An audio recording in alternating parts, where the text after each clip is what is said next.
Secretary గారు ఇప్పుడే గుర్తొచ్చింది, ఆఖరికి బ్లాక్ ఫిల్మ్ కూడా ఉందంట దానికి. అంటే చూడండి, పోలీసులు బ్లాక్ ఫిల్మ్ ఏమన్నా దాచుకునేదండి, ఎదురు కనపడతా ఉంటుంది.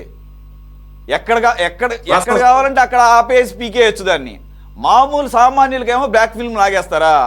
ఈ సినిమా స్టార్లు లేకపోతే కనుక ఈ కాస్త పలుకుబడి ఉన్న వాళ్ళు, ఎమ్మెల్యేలు, ఎంపీలు మాత్రం వీళ్ళు పెద్ద పైనుంచి దిగొస్తారా? వీళ్ళ ముఖార విందాలు మాత్రం బయట ఎవరు కనపడకుండా ఉండాలా? అంటే లోపల చేస్తున్న ఏదో పనులేమి బయటకు కనపడకూడదు. అలాగే లోపల ఏ యాదవ్ కూర్చున్నాడో ఏంటి, ఎక్కడ ఏం పని చేసి వస్తున్నాడో వాడిని ట్రేస్ చేయడానికి వీలు లేకుండా బ్లాక్ ఫిల్మ్ పెట్టుకుని తిరుగుతారు. పోలీసులు ఎలా చేశారంటే ఏంటి దాని అర్థం?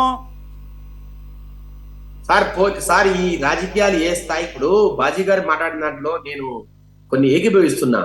అంటే ఇది చాలా దారుణమైన యాక్సిడెంట్, ఇట్లా జరిగినకూడదు. అంటే ఇది మందు తాగడం వల్ల ఈ రకంగా ప్రవర్తన చేస్తారనేది ఆయన చెప్పే మాట నేను కూడా ఏకీభవిస్తున్నా. కానీ సార్, ఈ మధ్య కాలంలో డ్రంక్ అండ్ డ్రైవింగ్ కి ఈ మధ్య కాలంలో 12,000 రూపాయలు జరిమానా వేస్తున్నారు. ఒకప్పుడు 500, 1000 ఉండే జరిమానా ఈ మధ్య 12,000 వేస్తున్నారు సార్.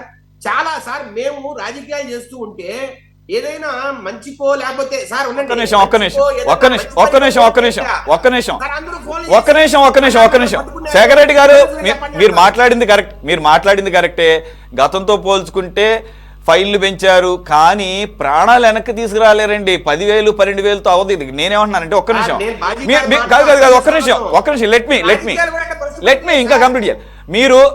మీరు కూడా బయట అబ్రాడ్ లో ఉండొచ్చారు. నేను ప్రత్యక్షంగా చూసా.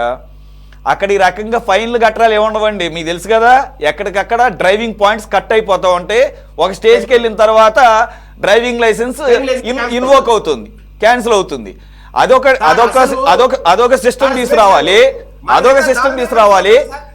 కానీ ఇలా డ్రంక్ అండ్ డ్రైవ్ విషయంలో అయితే కనుక అక్కడ ఇంకా కఠిన శిక్షలు ఉన్నాయి. ఆల్రెడీ కొన్ని ఉదాహరించారు. ఆఖరి నేను ఈ మధ్య కాలంలో ఒకటి చూసి నాకే సర్ప్రైజింగ్ అనిపించింది. మయన్మార్ ఏమన్నా పెద్ద డెవలప్డ్ కంట్రీ అండి?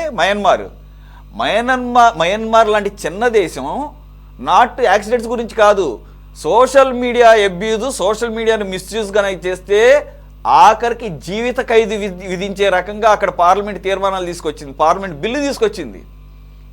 ఎక్కడ మయన్మార్ అండి? మన పక్కన ఉన్నటువంటి చిన్నపాటి దేశం. ఒక రకంగా చెప్పాలంటే అండర్ డెవలప్డ్ కంట్రీ.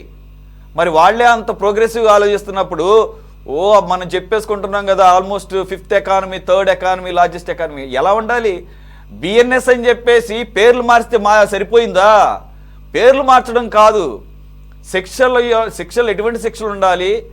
ప్రాణాలు తీసేసే పరిస్థితుల్లో అవసరమైతే జీవిత ఖైదులు, ఉరి శిక్షలు కూడా విధించడానికి సిద్ధపడకపోతే ఇవన్నీ కూడా మనకు ఉన్నటువంటి మీరు కూడా అడ్మిట్ చేస్తున్నారు, నేనేం కాదంటం లేదు. పోలీసుల దగ్గర నుంచి ఇన్ఫ్లుయెన్స్ చేయడానికి స్టార్ట్ చేస్తాం. అసలు ఫస్ట్ ఎఫ్ఐఆర్ దగ్గర నుంచి స్టార్ట్. ఇక ఎలా తప్పిద్దాం. నా కొడుకు ఎంత ఎదవైనా పర్లేదు, నా కొడుకుని మాత్రం తప్పించాల్సిందే. ఎవరిని చంపేసినా పర్లేదు. వీళ్ళకి మాత్రమే కొడుకులు, కూతుళ్ళు. బయట మాత్రం ఎవరికి కూడా ఆ రకమైన ప్రేమలు, దోమలు ఉండవు. కాబట్టి మన పోలీసులు ఎవరన్నా పట్టుకొని డ్రంక్ అండ్ డ్రైవింగ్ లో ఫోన్ చేశారనుకోండి, మనకి మనం పట్టించుకోకపోతే రేపటి నుంచి అతను మన పలకడు. ఎంత దారుణమైన పరిస్థితి సార్.